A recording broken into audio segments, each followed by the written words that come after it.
Hello, and welcome to Life Skills for Mission program.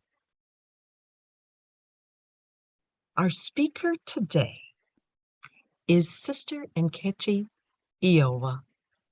Sister Nkechi.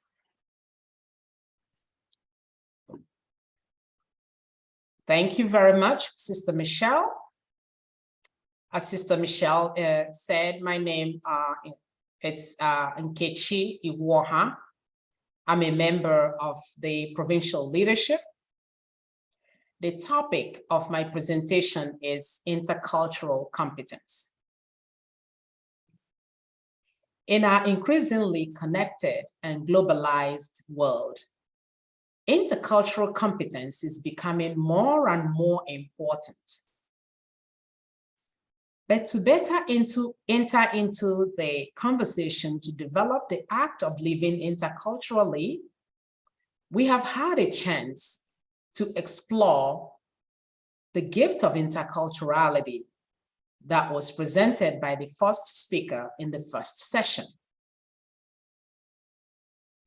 So what does it mean to develop intercultural competence?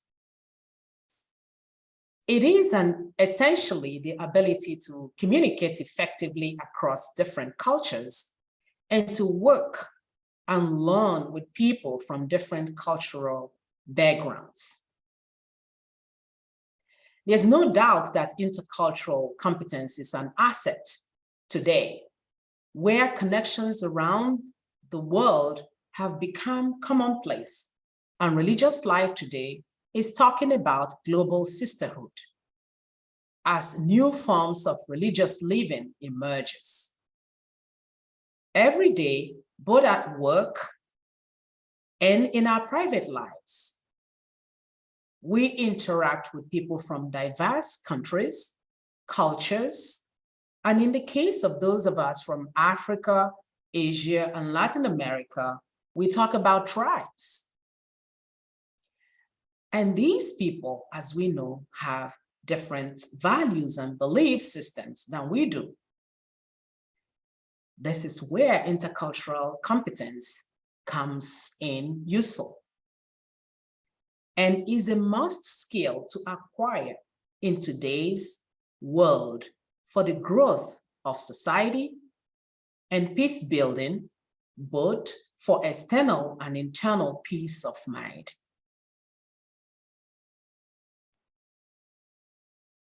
So the fundamental characteristics of intercultural competence,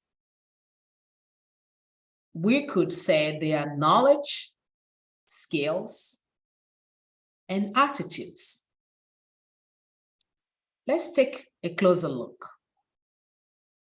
Knowledge will be requiring cultural self-awareness and culture-specific insights, as well as an awareness of global issues.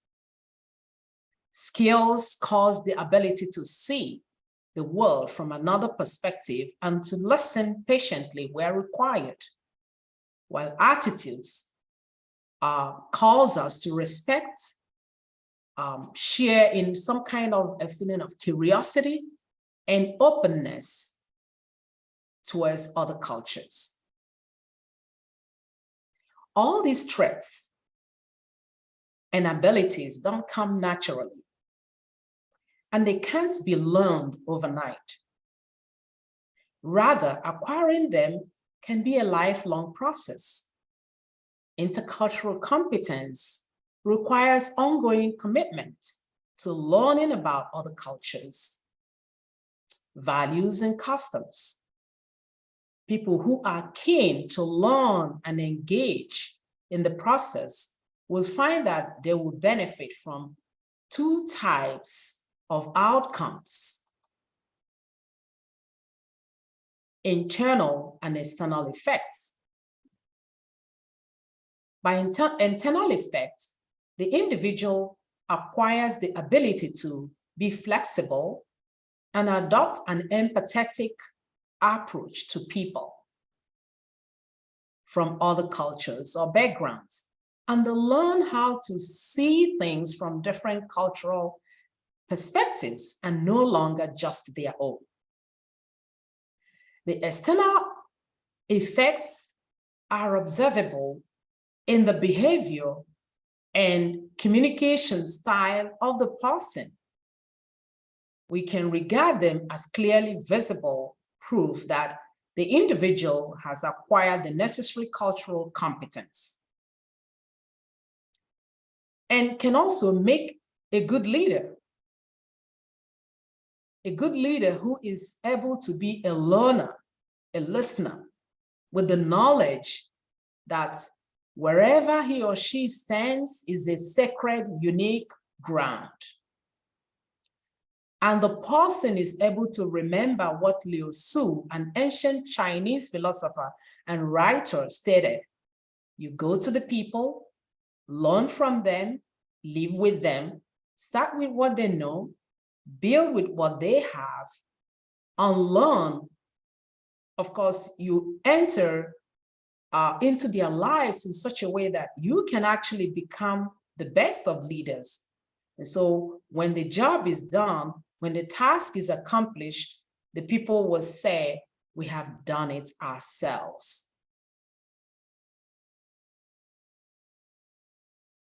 So without intercultural knowledge, it's easy to make a mistake, even as followers of Jesus, as we are.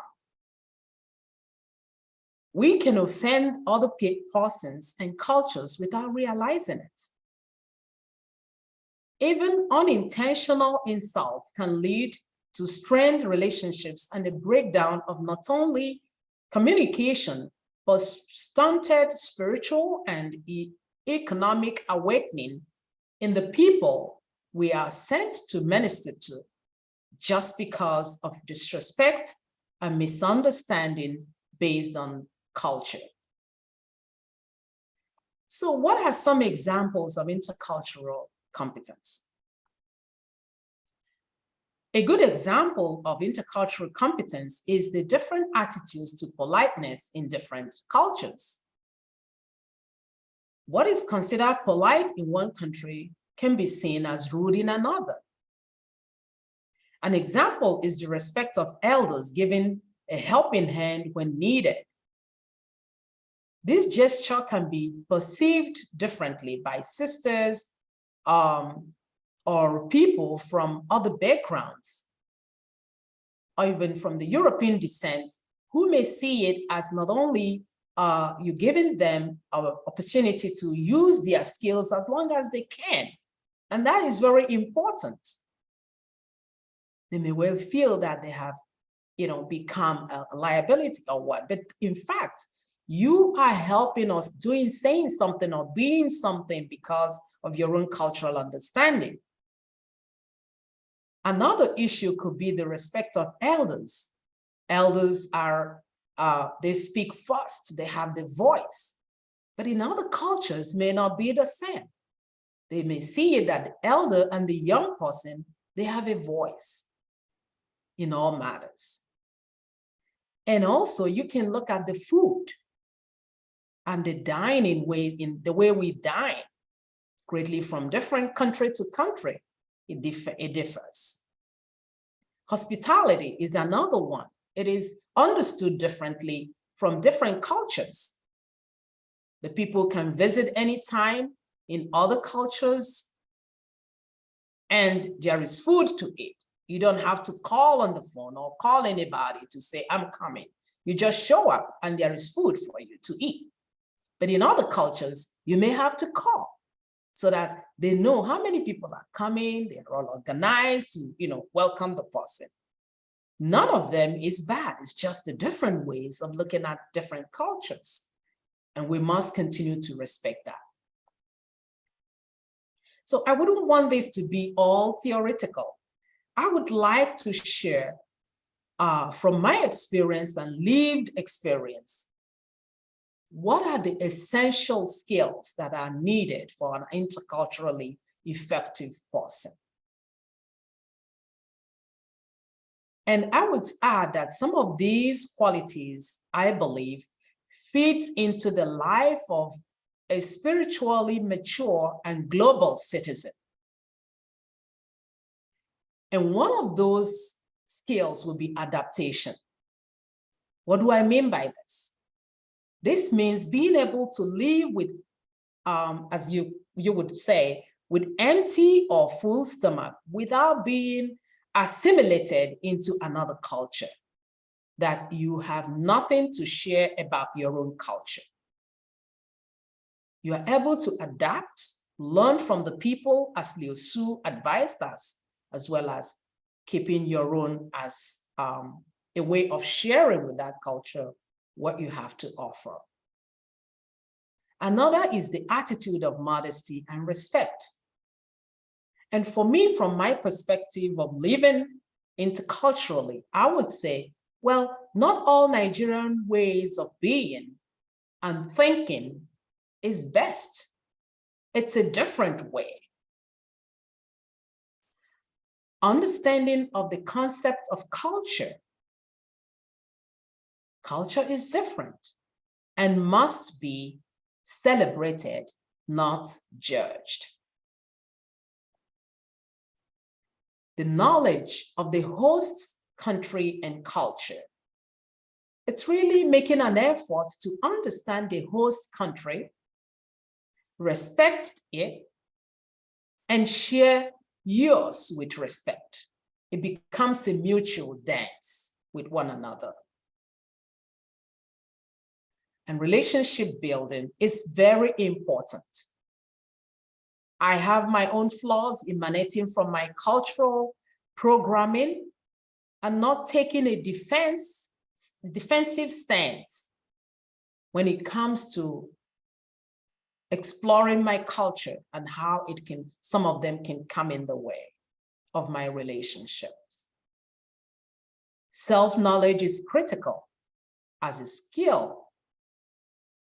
Understanding of my own nature, how imperfect my upbringing can be, my abilities, knowing my limitations, character, motivations, qualities, and openness to accepting and working on myself.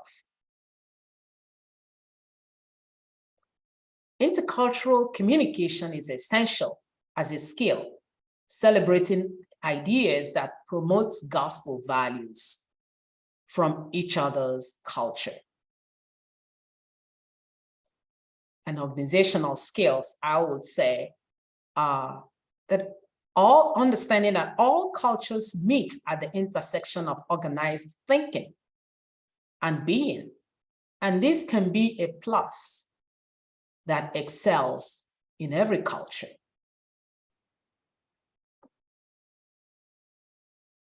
So these are some of the questions I would like to offer for your reflection. How do I demonstrate that I value others even when I disagree with their opinions and beliefs? How do I engage in active observation and listening to other cultures, paying attention to subtle nuances and dynamics in my interactions as a holy encounter? How can my upbringing and life formation pose a challenge that gets in the way of me being an interculturally competent person? These questions might help you to kind of explore a little bit further some of the ideas we've put out there for you to reflect on. However, I would like to leave you with a paraphrase of the quote of St. Katharina Casper. I know no foreign countries and no foreign sisters. I know no tribal sister or someone from a low caste. All I know are only handmaids of Christ and people of God filled with the spirit of their vocation, whether married or single. and truly working in blessed ways. Thank you for listening, and God bless.